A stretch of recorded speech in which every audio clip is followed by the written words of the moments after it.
when life was a meal flavored with ignorance, before the self shattered against the rocks, before melancholy drove its roots into the soul. Life was as easy as a joke, like an afternoon nap. My facial features were ordinary, and my smile was perfect. Its muscles had not yet been trained in politeness or deception.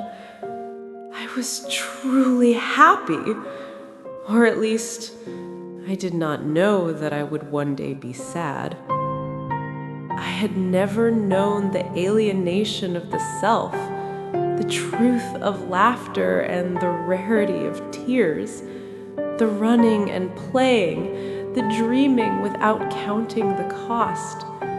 I did not know that a gloomy face lives upon the shoulders of a cheerful one, nor did I understand disappointment or neglect, because the heart was still as pure as a bathroom mirror before I spat on it for the first time. I always believed that life was fair, just as bedtime stories teach us. And after sleep, dreams did not embody the burden of the past or the anxiety of the future, only living the present as if nothing else existed. A walk, a chance meeting, small things were enough to make my entire day, without knowing that one day I would need pills just to feel a fraction of that. I was ignorant, unaware of my own ignorance. I did not know that time could reshape a face, that cheerfulness could forge iron, that warmth could turn into a social obligation rather than a fragile inner feeling. The soul carried nothing heavier than a simple pang of conscience or a tear shed over a sad cartoon. Hearts were open, without locks, and my greatest ambition was to earn my parents' approval. That was the stage of purity, the embryonic stage of life, before the soul was breathed into it, before the foundation was formed.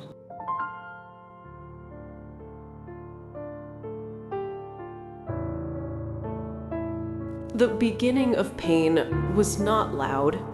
It seeped into me, drop by drop.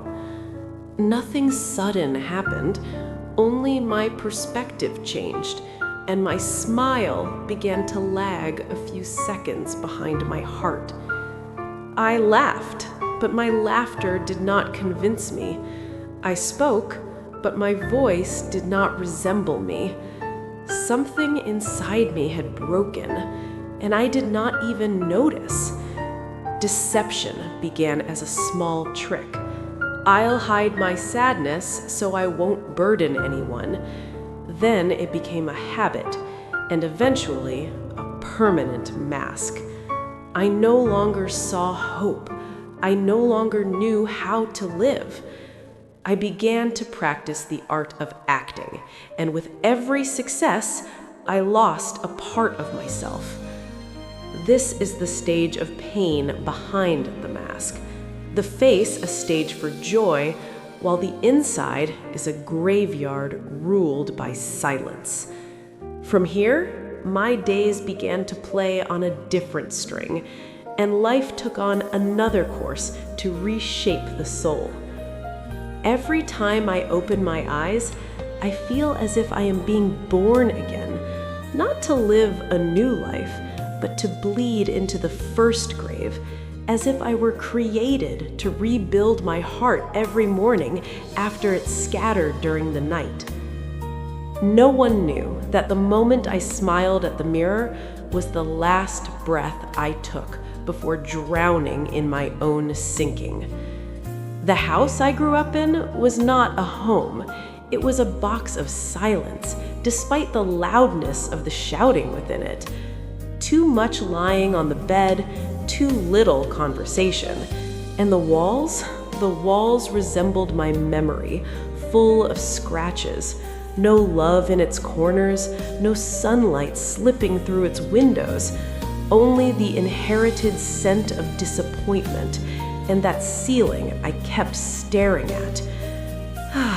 Every morning, failures of pain would hang from it, reminding me of the last scenario my mind created before sleep. Every day, in front of people, my laughter grows louder when I'm alone. They laugh at my loud laughter, while I secretly create that noise to drown out the sound of my heart splitting apart, rotting with time. How can a person smile at life while being crushed by it at the same time, defeated again and again? I was a professional at hiding everything that hurt, even from myself. The mask of pretense was my lifeline. If they asked me to open up, I would wrap my lies in humor, because breaking down publicly was forbidden in my world, and weakness was an unforgivable crime. How are you? How long I waited to hear those words. But sadly, no one ever asked. I existed among them, but I was never truly present. I could have made peace with my mind if they laughed only at my laughter, but they talked over my words too. No one listened. No one heard me the way I needed to be heard. I felt like I lived on the margins of everything, the margins of joy, love, and attention. All I ever wanted was containment, a silent embrace where nothing is said, just a silence that makes me feel I am not alone. But all I ever had was my pillow. I kissed it, and it held me at the end of every night. Years passed, and I kept piling sorrow upon sorrow, like someone collecting wedding photos after a divorce, smiles on the faces in the pictures, and grief in the features of the one left behind. I swallowed every disappointment in silence and buried my dreams without a funeral. Even my words died inside me, and I began to live more in my head than among people. Midnight conversations. I blamed it, comforted it, and sometimes apologized to it after leaving it alone and drifting to sleep. Sometimes I woke up with no desire to get up, not because I was lazy, but because nothing was waiting for me. No face to light my morning, no voice to ask, "How did you sleep?" Even my mirror grew tired of reflecting my faces. It began to show a face I did not recognize, a face wearing many masks to please the outside world. It's a good thing it cannot speak, otherwise it would have grown disgusted with me. I'm fine, ladies and gentlemen. I just like to be held for no reason. I endure everyone, even though I wish someone would endure me. Just a virus that made me good at hiding. I know how to appear normal. I know how to pull myself together. And because I learned that pain must be silenced, I became a skilled actor in my own play. Every time the night lowers its curtain, I take off my mask and sit with my heart and mind. We talk and we cry. Then I put it back on again with the first light of dawn. And so I live, breathing my pain in doses and remaining silent when even screaming is too weak to save me. As if the entire universe had conspired one evening to force my eyes open without warning. I had been walking through life asleep, wearing a perfectly crafted mask, smiling at the world while something inside me was being chewed away. But then, one moment, a moment whose birth I cannot trace, nor where life stabbed me in my soul, not with a knife, but with certainty. The certainty that I had been living a life that was not mine. I began to see, Not with my eyes, but with something deeper, something like insight.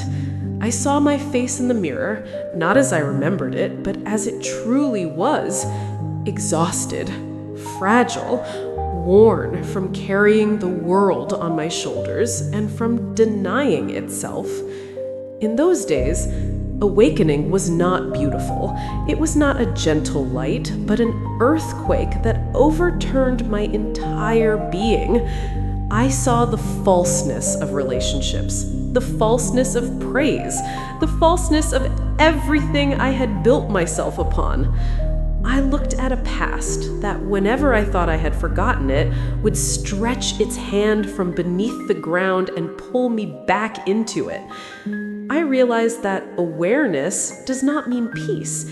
It is the first war you wage against your former self, against the stories you believed about who you are and who you are supposed to be. I stood between myself and myself, my true self and the self shaped by people, molded by fear and raised by pain. Who am I, really? What do I want? From whom have I been running? I heard my voice, not the external one, but a voice from the depths of my bones. Enough. Enough of trying to please. Enough of suppression. My visions, then, were a mixture of nostalgia, regret, and delayed understanding. I understood that I was not bad. I was just lost. And my being lost was not failure, but a sign that I had been searching, even if I had taken the wrong path.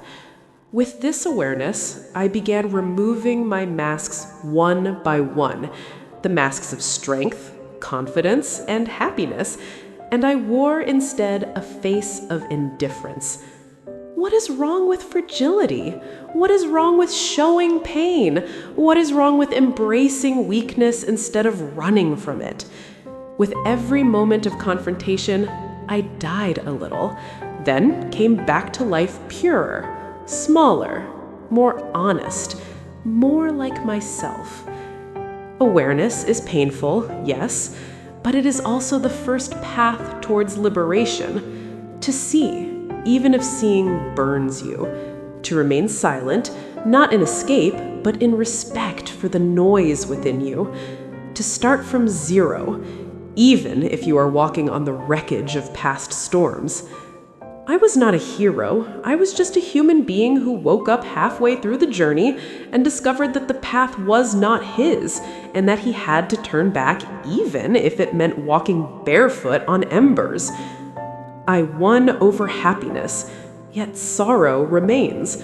Perhaps it has even grown, for awareness is more than just an uprising. Awareness and understanding life. Had I known their price, I would never have asked for them, even if they were a salvation from hell.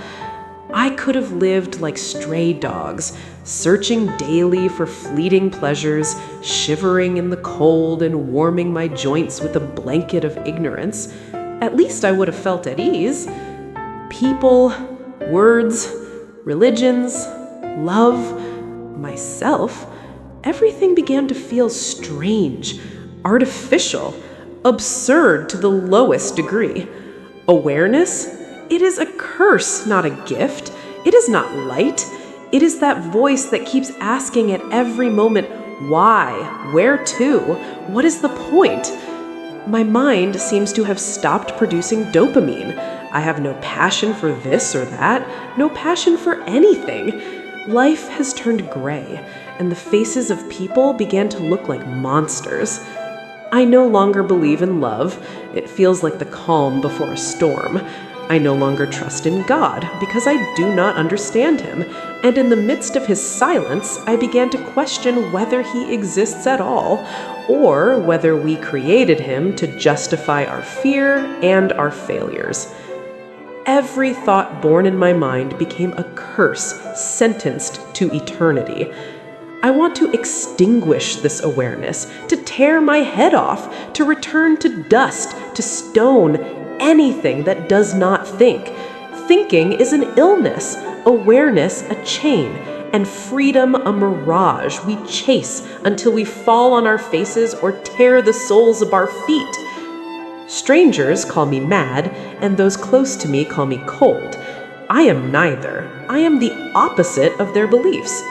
It is impossible that I am mad, for the one who understands life is the one who realizes the weight of the air. They labeled me so simply because whatever they cannot explain is thrown into the corner of madness so they can rest from the burden of understanding. Others call me cold because that is what I appear: strange, distant, still, stripped of visible emotion, a calm face, drowsy eyes. But in truth, I am not that. Inside me is something entirely different, and unfortunately, my language has betrayed me again and again. Everything my tongue refused to express is what slowly killed me. And from another angle, I see them in a third way, one even more pitiful. I see people as resembling cattle, no real difference. They follow one another, carrying lumps of flesh between their ribs, swaying and crowding over the same pastures, chewing through their days as beasts chew grass. Anyone who refuses the feed or longs for the taste of freedom is considered abnormal.